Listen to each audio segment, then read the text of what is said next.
So welcome back guys to नाइम story moment. अभी के लिए गाइस बिना कोई टाइम जाए किए सीधा आते हैं आज की वीडियो की तरफ। तो गाइस अभी के लिए मैं आप लोगों को बता दूं कि कल रात को मैं वीडियो बनाते बनाते सो गया था और सुबह जैसे ही मेरी आंख खुली थी तो मैंने उसी वक्त वीडियो अपलोड कर दी थी। कल की वीडियो तो सुबह टाइम हो गई थी, लेकिन अभी आज की वीडियो मैं आज ही अपलोड करूंगा। अगर गाइस थोड़ा बहुत हेर फेर हो जाया करे तो गुस्सा ना किया करो और थोड़ा सब्र कर लिया करो। हो सकता है कि आपके भाई की आंख ही लग गई हो और आपका भाई टुन होकर सोया हो। तो अब गाइस सीधा आते हैं वीडियो की तरफ, जहां पर गाइस अभी के लिए शाओयन जो कि अभी के लिए उन चारों के स्क्रोल्स को मिला रहा था जो कि विंड लाइटनिंग नॉर्थर्न पवेलियन के 3000 लाइटनिंग लुनरी बॉडी के स्क्रोल थे। और अभी के लिए गाइस शाओयन कहता है कि लगता है कि इन स्क्रोल्स में लिखे हुए लफ्जों को पढ़ लेने के बाद भी मुझे इसके लिए किसी की जरूरत होगी जिससे कि मैं इन वर्ड्स को कंप्लीटली ट्रेनिंग मेथड में कन्वर्ट कर सकता हूं और फिर इसको सीख सकता हूं। और अभी के लिए मुझे नहीं पता कि वो की है क्या चीज, और हो सकता है कि ये किसी विंड लाइटनिंग नॉर्थर्न पवेलियन के लोगों को ही पता हो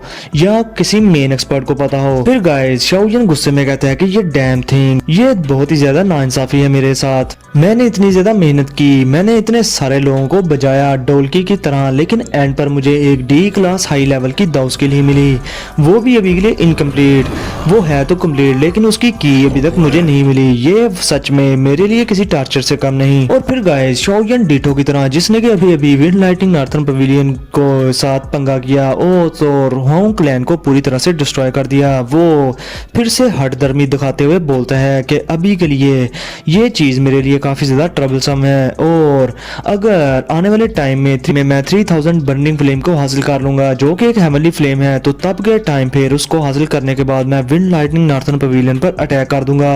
और फिर उनको मजबूर करूंगा कि ये कंप्लीट मेथड जो कि 3000 लाइटनिंग लुनरी बॉडी है वो मुझे मेरे हाथों में दे दे। और फिर इसके साथ ही गाइस शाओयन मजीद कहता है कि अभी के लिए बात जो भी हो, लेकिन अभी के लिए मेरे हाथ में कोई दूसरी हेवनली फ्लेम तो नहीं आई, इसलिए बेहतर ये होगा कि मैं यहाँ से चला जाऊं क्योंकि मैंने विंड लाइटनिंग नॉर्थर्न पवेलियन को काफी गुस्सा दिला दिया होगा और वो मेरा पीछा भी करेंगे। इसलिए बेहतर है कि जहां पर वार्म होल हो मैं वहां पर चला जाऊं और इस सेंट्रल प्लेन्स के नॉर्थर्न रीजन को जल्द से जल्द छोड़ दूं। और तो यहाँ से निकलने के बाद मुझे टियानहुआ जुंजी के लिए भी कोई बॉडी को रिफाइन करना होगा और आने वाले टाइम में इससे मुझे काफी ज्यादा हेल्प भी मिलेगी। और तो और मुझे पिल गैदरिंग से पहले अपने 2 होम क्लास से 2 जोन क्लास का ब्रेक थ्रू करना होगा। अब गाइस शाओयन उस केव में से खड़ा हो जाता है और फिर वो अपने अर्टिमन पपेट को अपनी स्टोरेज रिंग में वापस रख रहता है और खुद से वो सब हो रहा था अभी के लिए। अब गाइस शाओयन उस केव में से निकलकर हवा में उड़ना स्टार्ट कर देता है और अभी के लिए गाइस शाओयन एक सिटी में पहुंचता है जिसका नाम था गाइस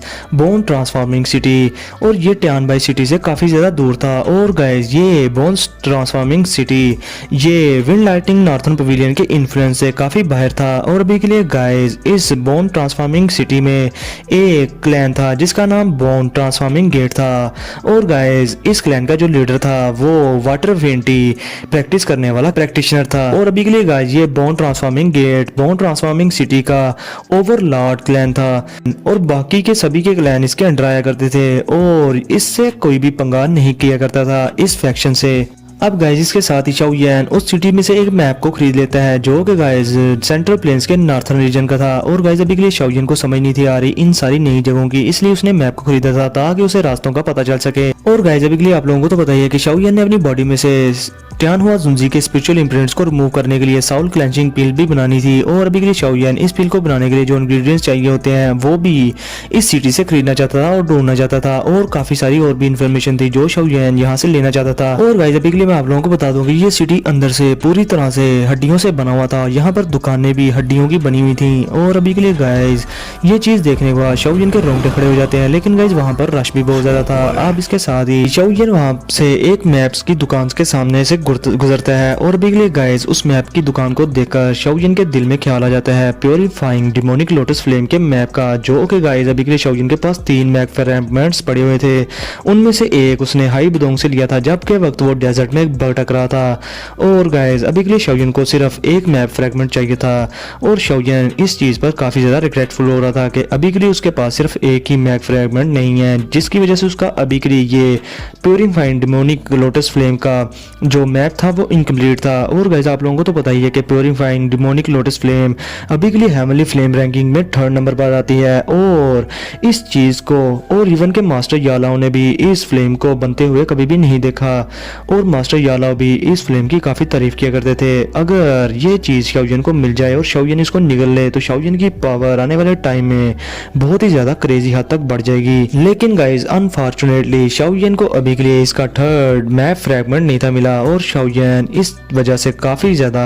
दुखी भी हो रहा था अपने दिल में। इसके साथ ही गाइज शाओयन वहाँ पर उस मैप की दुकान पर चला जाता है, और अभी के लिए गाइज शाओयन वहाँ से नॉर्थन रीजन का मैप खरीद लेता है, और वो 30,000 गोल्ड कॉइन्स में उसे खरीदता है। और वहाँ पर वो जो ओल्ड मैन था जिसने कि शाओयन को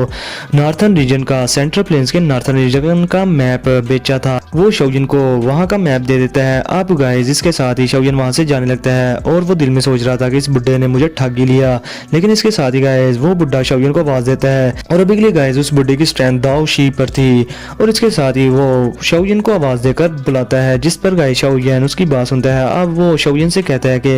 लिटिल ब्रदर आप यहाँ पर मुझे नहीं लग रहे हो, क्या आपने यहाँ पर कभी हेवनली माउंटेन ब्लड पूल का नाम सुना है जो कि हेवन आई माउंटेन रेंज में है। अब गाइज शाओयन ये नाम सुनने के बाद काफी ज्यादा हैरान होता है, क्योंकि गाइज उसने ये नाम पहले भी कहीं सुन रखा था, लेकिन उसने ये जगह नहीं थी देखी। अब इसके साथ ही गाइज शाओयन के एक्सप्रेशन देखने के बाद वो बुड्ढा शाओयन से कहता है कि अभी के लिए लिटिल ब्रदर क्या तुमने इसका नाम पहले कभी नहीं था सुना। जिसके साथ ही गाइज शाओयन कहता है कि अभी अभी मैं यहाँ पर पहुंचा हूँ, मुझे यहाँ की जगहों के बारे में इतना नहीं पता। लेकिन गाइज शाओयन ने तो ये नाम सुन रखा था, इसलिए वो उस बुड्ढे से मजीद इन्फॉर्मेशन निकलवाने के लिए उसकी तरफ गोल्डन कॉइन्स का एक और थैला बढ़ा देता है, जिस पर गाइज वो बुड्ढा शाओयन को सब बताने लगता है। और इसके साथ ही वो शाओयन को बताता है कि ये हेवनली माउंटेन ब्लड पूल ये हेवन आई माउंटेन रेंज में है, जो कि काफी ज्यादा फेमस है, और इसके बारे में बहुत ही कम लोग ऐसे हैं सेंट्रल प्लेन्स में जो कि जानते हैं। और अभी के लिए मैंने सुना है कि हर 3 साल बाद उस माउंटेन रेंज में एक वोल्केनो फटता है, और उसमें काफी सारी एनर्जी की टाइड्स उठती हैं, और उसमें एक हेवन माउंटेन लेक जो कि वोल्केनो से भरी होती है, उसमें उन 3 सालों के बाद एक मिस्टीरियस रेड कलर का लिक्विड जमा होता है, और वहां पर एक हेवन माउंटेन ब्लड पूल बन जाता है। और ये हेवनली माउंटेन ब्लड पूल तकरीबन 5 दिनों तक ही रहता है, उसके बाद वो वहां से गायब हो जाता है। जिसके साथ ही गाइस शाओयन उस बुड्ढे से पूछता है कि आखिर इस ब्लड पूल का फायदा क्या है और इसका क्या मकसद है। जिस पर गाइस वो बुड्ढा शाओयन को बताता है कि मैंने सुना है कि जो भी एक्सपर्ट 2 क्लास की पीक पर हो वो जब अपना ब्रेक थ्रू करना चाहे तो वो उस माउंटेन रेंज में उस ब्लड पूल में चला जाए, और वहां पर जब वो जाएगा तो वो इजीली अपने 2 क्लास का ब्रेक थ्रू कर लेगा उस पूल के अंदर ट्रेनिंग करने से। और अगर उस पूल में कोई 2 क्लास का एक्सपर्ट ट्रेनिंग करने के लिए जाएगा तो वो पूल उसकी फिजिकल स्ट्रेंथ को बहुत ही ज्यादा बढ़ा देगा, और इवन कि उसकी दाव की स्ट्रेंथ भी काफी ज्यादा बढ़ जाएगी वहां पर ट्रेनिंग करने की वजह से। और अगर देखा जाए तो वो ब्लड पूल हर तरह से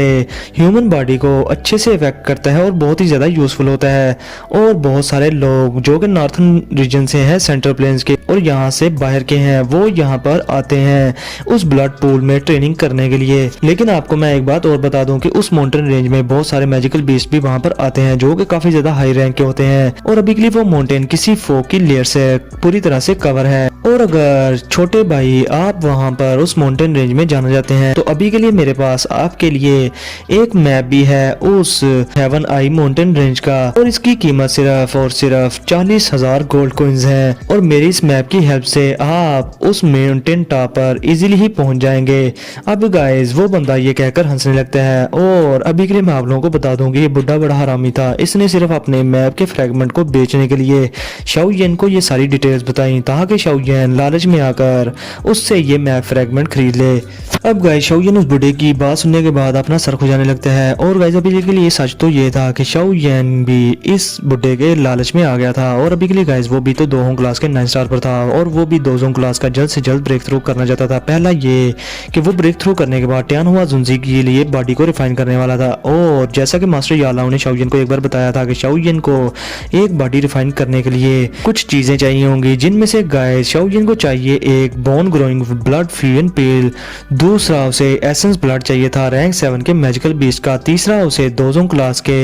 एक्सपर्ट का स्केलेटन चाहिए था। लेकिन अभी के लिए शाओयिन के पास उनमें से 2 चीजें मौजूद थी, लेकिन वो पिल मौजूद नहीं थी। और अभी के लिए गाइस ये पिल टायर लेवल 7 की पीक की पिल थी और शाओयिन की करंट कंडीशन के साथ और स्ट्रेंथ के साथ शाओयिन के लिए इम्पॉसिबल था कि शाओयिन इस तरह की कोई पिल रिफाइन कर सके। अभी के लिए अगर शाओयिन को ये पिल रिफाइन करनी है तो शाओयिन को दोजोंग क्लास का ब्रेक थ्रू हर हाल में करना ही होगा। अब इसके साथ ही गाइस वो बुड्ढा शाओयिन को कहता है कि अभी के लिए वो ब्लड पूल 1 मंथ के बाद अपीयर होने वाला है। और तो और लिटिल फ्रेंड, के लिए मैं आपको एक बात और बता दूं कि उस ब्लड पूल पर जो पहले 10 लोग पहुंचेंगे वही वहां पर ट्रेनिंग कर सकते हैं। अगर उन 10 लोगों के बाद आप वहां पर पहुंचे तो आपको वहां पर कोई ब्लड पूल नहीं मिलेगा, आपको सिर्फ वहां पर वेलकम ही मिलेगा, जो कि आपके लिए जरा सा भी फायदेमंद नहीं। और आपको उस ब्लड पूल के अपीयर होने के लिए फिर पूरे 3 साल का वेट ही करना होगा। अब इसके साथ ही गाइस शाओयिन ये बात सुनने के बाद हैरान हो जाता है और वो अपना सर हाँ में हिलाते हुए एक स्माइल के साथ सोचता है कि अभी के लिए मुझे जल्द से जल्द वहां पर जाना होगा। ये ना हो कि फिर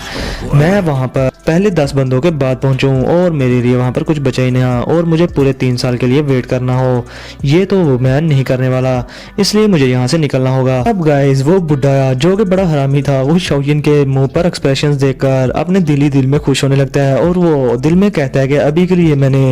एक और अमीर बंदे के कपड़े फाड़ दिए, यानी कि उसे लूट लिया या ठग लिया। अब गाइस इसके साथ ही शाओयिन जो कि बेचारा अभी के लिए उस बुड्ढे के ख्यालात से बिल्कुल बेखबर था, वो उससे वो मैप फ्रैगमेंट ले लेता है और उसे बदले में 40,000 गोल्ड कॉइंस दे देता है। अब गाइस शाओयिन उस शॉप से बाहर निकलने के बाद वहां इधर उधर घूमने लगता है और बहुत सारे मेडिसिनल इंग्रेडिएंट्स खरीदने लगता है। अब गाइस शाओयिन को लोगों से भी पता चल जाता है कि haven I mountain blood pool के बारे में और शाओयिन कहता है कि लगता है कि उस बुड्ढे ने मुझे धोखा नहीं दिया, उसने जो मैप फ्रैगमेंट मुझे दिया वो बिल्कुल ठीक दिया। और अभी के लिए गाइस वहां पर बहुत सारे लोग इकट्ठे हुए थे जो कि उस ब्लड पूल में जाने के लिए तैयार थे और वहां पर ट्रेनिंग करने के लिए भी। इसलिए शाओयिन दिल में सोचता है कि मुझे जल्दी ना जल्दी हो सके वहां हेवन आई माउंटेन रेंज की तरफ निकलना होगा और अभी के लिए आज के दिन मैं यहाँ पर रेस्ट करूंगा और कल सुबह मैं यहाँ से निकल जाऊंगा उस ब्लड पूल के लिए। और हो सकता है कि मैं फिर उसकी मदद से जल्द ही दोजोंग क्लास का ब्रेक थ्रू भी कर लूं। अब गाइस शाओयिन अपने दिल में सोचता है कि ये सेंट्रल प्लेन्स ये वाकई में ही वर्ती हैं इस दाउकी कॉन्टिनेंट के मिडल रीजन के होने के नाते। और अभी के लिए यहाँ पर बहुत सारी मिस्टीरियस चीज़ें हैं और अगर ये चीज़ें यहाँ पर अपीयर हो रही हैं तो फिर मैं भी इन चीज़ों को हासिल करने के लिए पीछे कदम नहीं बढ़ाऊंगा, मैं तो इसको हासिल करने के लिए आगे ही जाऊँगा। अब गाइस शाओयिन एक रात वहां किसी जगह पर आराम करने के बाद दूसरे दिन एक होटल में जाकर बैठ जाता है और अभी के लिए गाइस शाओयिन सभी लोगों की बातें सुनने लगता है और वहां पर जो लोग आकर खाना खाते थे और आपस में बातें करते थे शाओयिन की बातें गौर से सुन रहा था। और अभी के लिए गाइस कुछ लोग वहां पर आकर कहते हैं कि अभी के लिए विंड लाइटनिंग नॉर्थर्न पवेलियन 10,000 स्वार पवेलियन के काफी सारे कोर अलाइड डिसाइबल्स भी इस चीज में हिस्सा ले रहे हैं और वो भी हेवनली माउंटेन ब्लड पूल की तरफ जाएंगे और उसको टारगेट करेंगे। डैम इट, हम इस तरह के प्रैक्टिशनर्स को कैसे हराएंगे और इनके वहां पर पार्टिसिपेट करने की वजह से वहां पर जो 10 स्पॉट्स हैं वो भी खत्म हो जाएंगे हम। जिसके साथ ही गाइस एक दूसरा बंदा कहता है कि अगर इतनी स्ट्रॉन्ग फैक्शंस इस चीज में हिस्सा लेना चाहती हैं और उनकी नजरें हेवनली माउंटेन ब्लड पूल पर हैं तो हमें फिर पीछे हट जाना चाहिए, क्योंकि ये ना हो कि हम मुश्किल में पड़ जाएं। अब शाओयिन भी ये बात सुनकर बहुत ही ज्यादा घबरा जाता है कि ये विंड लाइटनिंग नॉर्थर्न पवेलियन यहाँ पर भी आ गया, क्योंकि गाइस शाओयिन का अगर टकराव उनमें से किसी एलाइट कोर डिसाइबल से हो गया तो विंड लाइटनिंग नॉर्थर्न पवेलियन के लोगों से पहचान लेंगे और तब के टाइम हो सकता है कोई ना कोई मसला बन जाए शाओयिन के लिए। अब इसके साथ ही गाइस वहाँ पर एक बुढ़ा आ जाता है और वो सभी से कहता है कि अभी के लिए इन सेंट्रल प्लेन्स के जो 4 पवेलियंस हैं जिनमें wind lightning northern pavilion, falling star pavilion, yellow spring pavilion और 10,000 स्वार्ड पवेलियन, इन सभी के डिसाइबल्स और तब के टाइम वो अपने पवेलियंस की स्ट्रेंथ बढ़ाने के लिए हर मुमकिन कोशिश कर रहे हैं ताकि वो एक दूसरे से आगे जा सकें। अब इसके साथ ही गाइस वहाँ पर अब गाइस वो बुड्ढा मजीद कहता है कि अभी के लिए मैंने सुना है कि miss Fang wind lightning pavilion की एक डिसाइबल है जो कि काफ़ी ज़्यादा टैलेंटेड है और उसकी स्ट्रेंथ काफ़ी ज़्यादा फ्राइटिंग है। और तो और मैंने ये भी सुना है कि वो आने वाले टाइम में इस पवेलियन की नेक्स्ट हेड भी होने वाली है। और अगर बात की जाए 10,000 स्वाट पवेलियन की, तो उनका भी जो एक कोड डिसेबल है जिसका नाम है टांग जिन, वो भी बहुत ही ज़्यादा आउटस्टैंडिंग डिसेबल है उनका। और उसके पास एक स्काई फाउंटेन स्वाड है जो इसको के वो बहुत ही ज़्यादा मिस्टीरियसली यूज़ करता है, और उसकी स्वाड की बहुत सारी स्किलफुल टेक्निक्स भी हैं जिनके ब्लो से काफ़ी सारे ओल्डर जनरेशन के एक्सपर्ट्स भी हार चुके हैं। और अभी के लिए उस मिस फैंग और तांग जिन को सेंट्रल प्लेन्स के नॉर्थर्न रीजन के यंगर जनरेशन के टॉप के एक्सपर्ट्स माने जाते हैं। और मैं अभी के लिए हैरान हूँ कि अगर आने वाले टाइम में वो दोनों वहां पर मिल गए तो उनके दरमियान जो फाइट होगी उसमें कौन जीतेगा, मैं बड़ा ही क्यूरियस हूँ ये सब जानने के लिए। अब गाइस ये बात सुनने के बाद वहां पर एक बंदा बैठा हुआ था जिसके मुंह पर स्कार था, और वो हंसते हुए कहता है कि अभी के लिए ये दोनों के लोग मिस फैंग और तांग जिंग ये हैं तो बहुत ज्यादा स्ट्रॉन्ग, लेकिन ये दोनों जितने भी ज्यादा स्ट्रॉन्ग क्यों ना हो जाएं, लेकिन अभी के लिए ये उस लड़के से इंफीरियर ही हैं जो कि अभी अभी इस सेंट्रल प्लेन्स के नॉर्थर्न रीजन में अपीयर हुआ है जिसका नाम है शाओयेन। और अभी के लिए उस शाओयेन ने यहाँ पर अपीयर होने के बाद सबको ये याद दिलवा दिया कि ये सेंट्रल प्लेन्स बहुत सारे हिडन टैलेंट्स में से भी बड़ा हुआ है, और उसने खुद का लोहा भी मनवा लिया है। अभी के लिए गाइस सभी के लोग ये नाम सुनने के बाद कहते हैं कि शाओयेन ये वही शाओयेन तो नहीं जिसने के विंड लाइटनिंग नॉर्थर्न पवेलियन के एल्डर चेन युन को किल कर दिया, और इसके बाद फिर उसने विंड लाइटनिंग नॉर्थर्न पवेलियन के बाकी के 3 एल्डर्स की बनाई हुई 9 हेवनली लाइटनिंग प्रोविजन फॉर्मेशन को अकेले ही तोड़ दिया। जिसके साथ गाइस दूसरा बंदा हंसते हुए कहता है कि अभी के लिए तुम जो कह रहे हो वो बिल्कुल ठीक है, और अभी के लिए वो लोग जिन्होंने के टियानबाई सिटी में वो बड़ी बैटल नहीं देखी वो बहुत ही ज्यादा डैम इंटरेस्टिंग थी। और उस लड़के शाओयेन की अभी के लिए एज लगता है कि 20s थी, लेकिन उसने इतनी ज्यादा टेरिफाइंग स्ट्रेंथ का वहां पर प्रदर्शन किया कि सभी के लोगों की फटकर हाथ में आ गई, और उसने अपनी स्ट्रेंथ के बलबूते पर 2 जोंग क्लास के 3 एल्डर्स को ऑन द स्पॉट ही भगा दिया, और एक विंड लाइटनिंग नॉर्थर्न पवेलियन के एल्डर को किल कर दिया। और तो उसने होंग क्लैन के एंसेस्टर जो कि 2 जोंग क्लास का 5 स्टार का एक्सपर्ट था उसे भी वहां पर किल कर दिया। और ये मिस फैंग और तांग जिंग होते कौन है कि तुम लोग इन दोनों को उस लड़के शाओयेन से कंपेयर करो। जिसके साथ ही गाइस एक और बंदा कहता है कि तुम मिस फैंग और तांग जिंग के बारे में ये ना समझो कि वो वीक हैं। मुझे जहां तक पता चला है कि शाओयेन जिसने के ये सारे कांड किए उसने किसी सीक्रेट टेक्निक का यूज किया था और अपनी स्ट्रेंथ को बहुत ज्यादा बढ़ा लिया था, इसी वजह से वो ये सब कर पाया, वरना वो 3 अलाइड 2 जोंग क्लास के एक्सपर्ट्स को एक साथ कैसे हरा पाता। अब इसके साथ ही गाइस शाओयेन ये सारी बातें सुनकर हैरान हो जाता है। साथ ही गाइस शाओयेन जल्दी से अपनी स्टोरी रिंग में से काला कपड़ा निकालकर उसको अपने ऊपर ओढ़ लेता है ताकि उसे कोई भी पहचान ना सके। अब इसके साथ ही शाओयेन उस होटल में से बाहर जाने लगता है, लेकिन गाइस इसके साथ ही वहां सीढ़ियों पर एक सिल्वर कलर के कपड़े पहने एक बंदा अपीयर होता है जो कि सीधा दूसरी स्टोरी पर आकर बैठ जाता है। तो गाइस अभी के लिए ये भूल किसकी होगी तो आप कमेंट सेक्शन में लाजमी बताना। तो वीडियो यहीं पर करता हूँ खत्म। वीडियो को लाजमी लाइक करना, शेयर करना और चैनल को सब्सक्राइब करना। तो गाइस आपको चाहिए कि ज़्यादा से ज़्यादा सपोर्ट करो, और अभी भी हमारे सब्सक्राइबर्स 8,140 ही हैं, तो गाइस बेहतर है। तो गाइस प्लीज़ इस वीडियो को ज़्यादा से ज़्यादा शेयर करो ताकि हमारे सब्सक्राइबर और फैमिली जल्द से जल्द बढ़ सके। और गाइस कभी वीडियो शॉर्ट हो जाती है और कभी लॉन्ग आ जाती है, तो गाइस ये सारा टाइम का गेम है। अगर मेरे पास टाइम होता है तो मैं लंबी सी लंबी वीडियो भी बना देता हूँ, अगर गाइस टाइम कम हो या कोई मजबूरी हो तो मैं शॉर्ट वीडियो बना देता हूँ, इस पर गुस्सा ना किया करो। तो फिर मिलते हैं आप लोगों से गाइस नेक्स्ट वीडियो में, तब तक के लिए अपना और अपने प्यारों का बहुत सारा ख्याल रखें।